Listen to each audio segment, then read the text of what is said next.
Ladies and gentle buddies, welcome to the show. Today we're going to be talking about what is possibly my favorite game of all time of ever. Smash Bros. More specifically, we're going to be talking about Smash Bros. On the Switch. But if you read the title of this video, then you probably already know that. Is it a port? Who's coming in? Who do I want coming in? When is it coming out? When will we finally get a story mode? How important a role is Smash Tour going to have? When am I going to stop doing this long intro? Only time will tell in today's episode of Current Events in Gaming.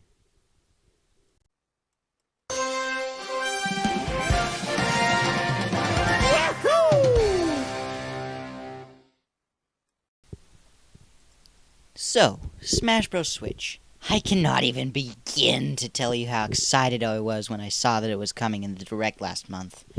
Even better, it's coming out this year. Can you guys believe how crazy that is? Nintendo's managed to crank out a new Smash Bros. Game with content and everything in 2.5 years since they stopped supporting Smash 4. Now we know that Sakurai is working on this, and knowing Sakurai, I can't imagine him letting anything less than his best go on the market.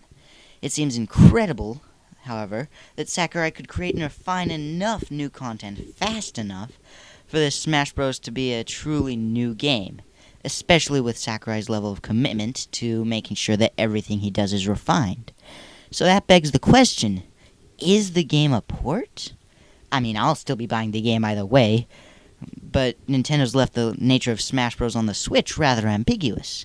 If the game's a port, then it's definitely going to have lots of new content. The Inklings are already confirmed, so we know that there are new characters on the way. If there are new characters, then they'll need new stages so those characters have someone to fight. Think Urchin Underpass or Inkopolis for the Inkling. If it is a port, then the only thing I doubt will change is the game modes. Those are probably going to remain the same. But if it is a port, I'd rather have Smash Run on there than Smash Tour. Of course, even if the game is a port, there's one piece of new content that I can guarantee will come in with even more surety than the Inklings. I can personally guarantee you, without a doubt, that Peach will get a pink gold Peach skin in the new Smash Bros.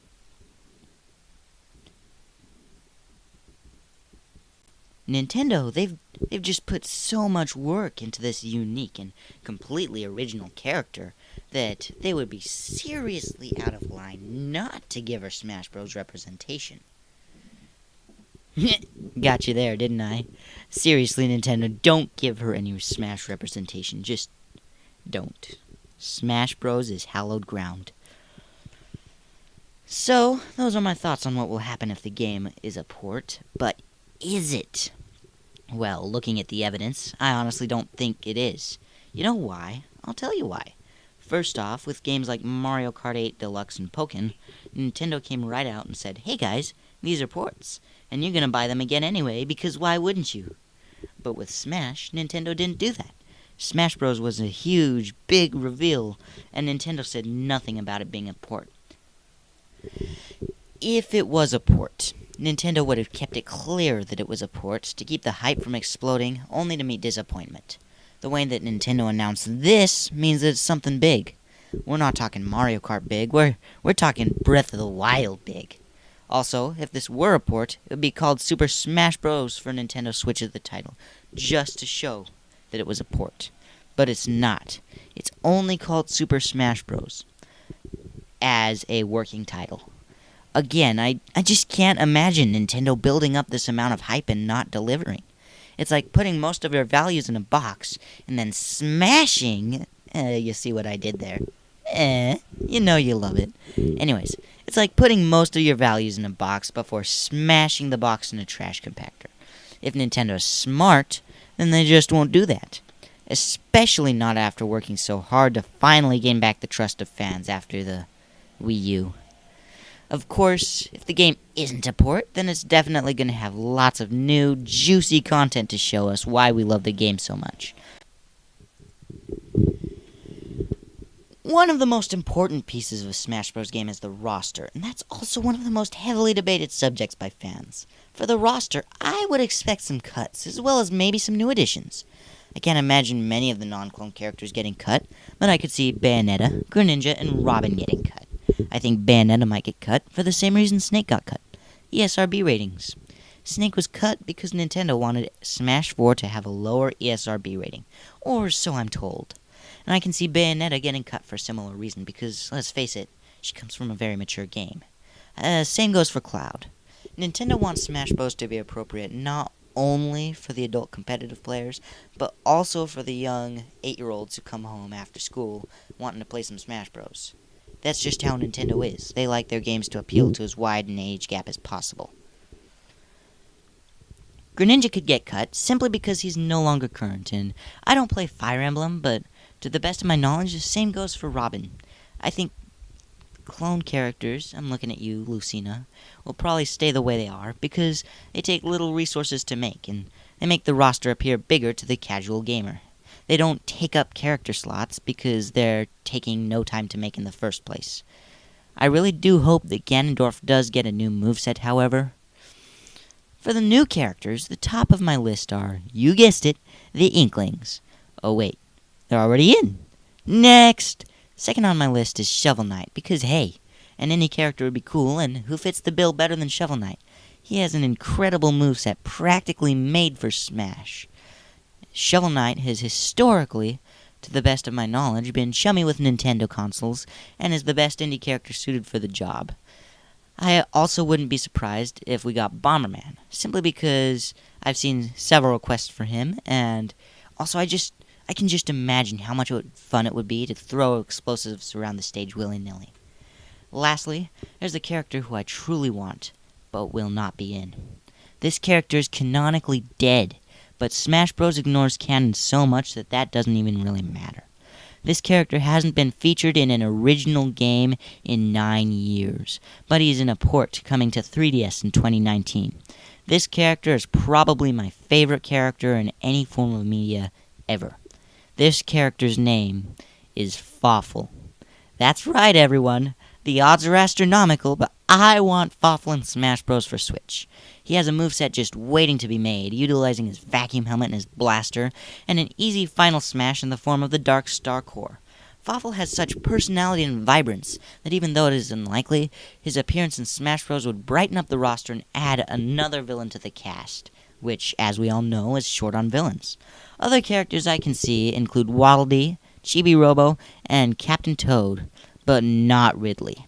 That's right, Ridley is not coming to Smash Bros. Sorry, Metroid fans, but he is simply just too big. We also aren't getting Waluigi. He's been requested since Brawl, I think, and because Nintendo has never even considered putting him into the game, I highly doubt that they would start considering now. For more information on my Smash character list, I will be putting out a video in the near future. Of course, all these characters are only good if Smash Bros. Comes out on time, which is what I'm talking about next. I think Smash Bros. Is probably coming out in September with the online service. If you watch people talk about Smash Bros., then you've probably already heard this theory. You've probably also heard the idea that Smash Bros. Will be the game Nintendo's saving for the holidays, but I think that spot could easily be for something like Pokemon or maybe even Metroid. I think Smash Bros. Is going to come out in September, because what could possibly be better to release alongside the online service? I can't see Metroid or Pokemon coming quite that soon, and Yoshi isn't big enough to fill such an important role. Also, when has Yoshi ever had online functionality? That's right. I don't think he's ever had online functionality, to the best of my knowledge. So, it's not really a good candidate. Splatoon's taken, so it's not releasing alongside the online service. Of course, I wouldn't want them to rush the game if it leads to costs in the quality department. That would just be the worst.